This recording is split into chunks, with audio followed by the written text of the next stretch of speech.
आज जुन्नर पोलीस ठाण्याच्या हद्दीमध्ये दोन आत्महत्या केल्याच्या घटना घडलेल्या आहेत।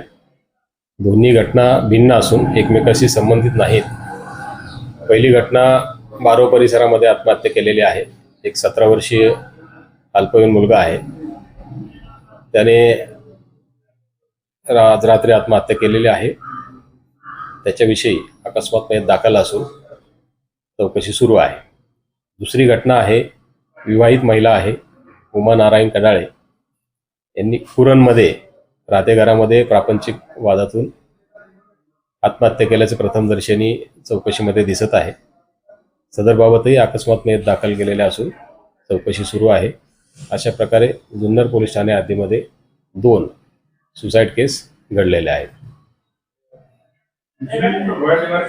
17 ते 22 दरम्यान प्रमाण किंवा शॉर्ट नोटीस मध्ये किंवा जे लवकर आत्महत्या करतात किंवा लवकर हे होतात, उत्तेजित होतात, तर या संदर्भात काय सांगाल?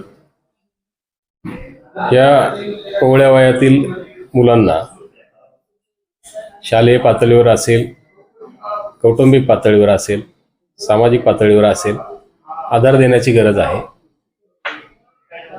त्यांना पॅरेंट्सने किंवा आई वडिलांनी मित्रत्वाच्या नात्याने त्यांच्याशी मनमोकळेपणाने संवाद साधण्याची गरज आहे। कारण तो जर संवाद साधला गेला आणि त्या मनातल्या त्या काही गोष्टी आहेत जर तो मोकळेपणाने बोलू शकला तर मला वाटतं अशा घटनांना आपण निश्चितपणे आळा घालू शकू।